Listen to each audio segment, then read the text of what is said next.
Hey guys, this is Naveen here. Welcome back to Naveen Automation Labs and back to our karate series. So in the previous karate videos, we have seen that how to hit a post call, that post API.feature file that we have created. If you remember that we were passing this particular payload and it was a post call and we were getting 201 response. We were validating a couple of information from there. And then I told you that every time we have to change this email ID. So then we created this random mail.feature file and we were generating some random string. And this random string we were actually concatenating or appending here with @gmail.com, and then we were creating a dynamic request payload on the basis of random Gmail ID, and then we were sending the request, and then we were validating it. So this is a better way of writing the code instead of doing the hard-coded values every time earlier, because here we have to change this email ID every time when we hit the request. But again, this is a payload that we are again writing in the main script in the feature file. What if I want to maintain a separate JSON file to maintain this, and then how to do that? Okay, so let's do this. So I don't want to maintain my JSON file inside the feature file. I will create a separate JSON file. So I'll do one thing for that. This under SRC test resources. So let me do one thing. Let me just delete this. I'll show you once again. So what you do under your project, right click on it and go to new and create a one source folder. And the source folder is like SRC test resources. You create that. And under this resources, because this is not the actual feature file or your code, so better you maintain all your JSON file under resources. And let's see, under this, I'm going to create a folder, for example, these are my payload. Okay, the payload folder that I have created, and then under this payload, I'm going to create a file, which is my, for example, user.json file that I want to create. And then whatever the JSON payload that you are writing over here, you just copy this, and the same payload you just maintain here like this. And for example, let's see if I'm writing tom 90@gmail.com as of now. And then this is the feature file that we have created earlier. I'll do one thing, I'll just copy this entire feature file. And then I'm going to create a new feature file over here. So let's right click on it, go to new and create a file. And this time I'm going to create a file. For example, this is my JSON file dot feature like this. And this is the post call. So I'll write, okay, post JSON file dot feature. Whatever the concept that we are covering, on the basis of that, I'm giving a feature name here. And you click on finish and then you select and then paste entire feature file. No need to write the entire code once again. Now, instead of doing this, I don't want to do this hard-coded value. Here, I'll just say, okay, fine, where exactly my request payload is available. So my request payload is available. I have to use a read function here in Karate. And the request payload that we have to explicitly tell that where exactly the class, that particular, JSON file is available. So we have to give a class path over here. This is my class path. And then simple write colon. It's available under SRC test resources. So SRC test resources. Under SRC test resources, we have payload. And then under this payload, we have this user.json file is available. Okay. And then it should be written within single quotes like that. Now the request payload we are capturing, and the same request payload I'm sending along with my request, and that's it.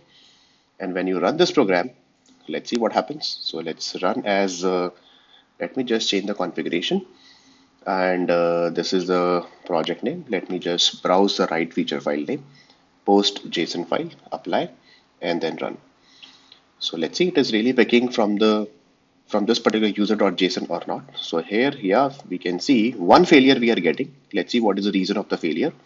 Copy this, and we can open in a URL the path, and it's saying, oh, Tom, obviously assertion is getting failed because we have written the assertion like here in the payload we are using tom90@gmail.com, but here we are requesting with this. So I'll do one thing this time. I'm again sending with tom91, and in my user.json also tom91 I'm passing.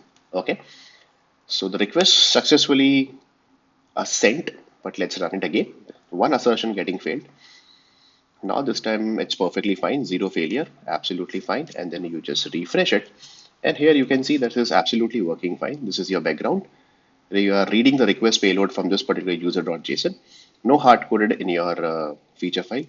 And this is the complete request. You can see that with the method post. This is the request that we are passing tom91@gmail.com. And then we are asserting a couple of things over here along with the status code 201. Now we can do one thing once again here, that again, this user.json here, the email ID, again, we have to pass it again and again, a new email ID we have to pass. So we can remove this guy from here like this. And then whatever the random mail dot feature that we have written last time, I'll do one thing, exactly same thing. I'm just going to copy from here. So just copy, and in my background, I'll just paste it over here like that. So I'll print my random string, and this is a request payload that I'm getting. And then again, from my request payload, okay, see this, I'm just appending the random string at the gmail.com once again over here. Okay, because this is my object that I have captured and I have stored in this particular request payload from the JSON file that I'm reading it. And from the same request payload, I'm going to add one more attribute, that is JSON attribute email. And this is the value random string that you have already captured from here, that 10-digit random string that we are passing. This logic I've already explained in my previous video at the gmail.com. And then finally, complete request payload, I'm printing it, and the same request payload, I'm just using it over here. So let's see this time it's working or not. The only thing is that, again, we have to change the assertion. Whatever the request payload email that you are passing, it should be same request payload over here. So from the response data.email, request payload.email, I have to pass. Okay, so these are the assertions that I have written on the basis of that. So you can see that this is my data where I have to pass email and then I have to get this particular value. That is what I'm saying. Request payload dot email, it should be equal to your response data dot email. If both should match, it means your test case is passed. So let's see it is working or not. So nice, absolutely great. This is working fine. And here you can see 0 test failure, 1 pass. And the complete payload, you can see it over here, the 10-digit ID. Yes, of course, we are getting it 10-digit ID. Nice. And then this is a request that we are sending. This is the URL, and these are the logs. You can see that. And this is the complete request payload. Here you can see that from here to here that we are printing. So at the runtime, this email ID will be added over here like that. And this is the request URL with the post call, along with the bearer token authorization header also we are passing. And finally, we are getting a response. And you can see the same thing over here. Absolutely working fine. You can check it here. That is 10-digit email ID. That is a random email ID that we are generating, sending the request, and then validating with 201 and other attributes from the response. Such a nice code, such a nice script that we have written. Looks very nice, very neat and clean.